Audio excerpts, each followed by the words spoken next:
आम्ही गेलो होतो मम्मीकडे गेल्यानंतर मम्मीचा होता बर्थडे सेलिब्रेशन करून झाल्यानंतर हिचे पप्पा आले मला घ्यायला. मग आज जायचं होतं म्हणून मम्मीनं मस्त आवरायला घेतलं लवकर. ह्या बघा कशा पोरी डान्स करतात. पोरीचा डान्स करणं झालं की पराबाईचा पण डान्स सुरू होतं. पराबाई बी डान्स करत होती. कशी डान्स करते बघा ना, एवढूसा जीव कसा डान्स येते तिला. ती पण लई छान डान्स करते माझी परी. मस्त डान्स करत होती. मम्मीने लगेच मच्छी फ्राय करायला घेतली. मच्छी फ्राय करण्यासाठी कढईत तेल तापवायला ठेवलं. चांगलं कढईत तापली ना त्याला तेल टाकायचं. तेल तापल्यानंतर त्याला टाकायची फिश चांगली फ्राय होऊ द्यायची. एक साईड चांगली शेकली तर मग तवा चेंज करायची ना, ती चिपकून बसते. दोन्ही साईडकडून चांगलं शिकवून घ्यायचं. मम्मीने लगेच चेंज करून घेतली एक साईड, कारण ती एक साईड चांगली पकली होती. दुसऱ्या साईडला पण शेकायला घेतलं लगेच मम्मीनं. चांगलं लय वेळ शिकू द्यायचं. बघा मम्मीने तिखट पण फ्राय करायसाठी घेतलेली आहे. हे बघा अशी झाली ना काढून घ्यायची लगेच मम्मीनं तिखट मच्छी फ्राय करायला घेतली. तिखट पण मच्छी फ्राय करायची, कारण सपकवाली लेकरासाठी होती ना, लहान लेकर. ही बघा माझी मम्मी किती छान स्माईल आहे.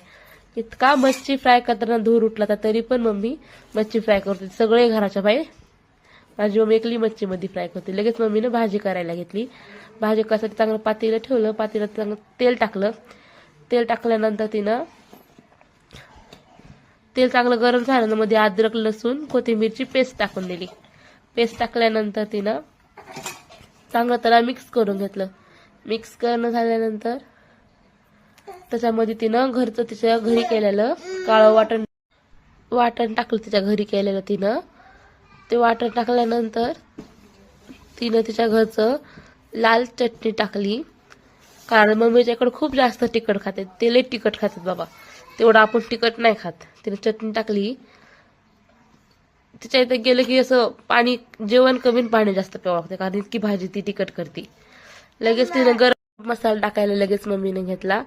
गरम मसाला टाकलं झाल्यानंतर चांगलं तिनं मिक्स करून घेतलं. त्याला चांगलं त्याला एखादा मिनिट मिक्स करून घेतल्यानंतर त्याच्यामध्ये तिनं टमॅटो चांगलं मिक्स करणं झाल्यानंतर त्याच्यामध्ये तिने टमॅटो आणि कांद्याची पेस्ट टाकली.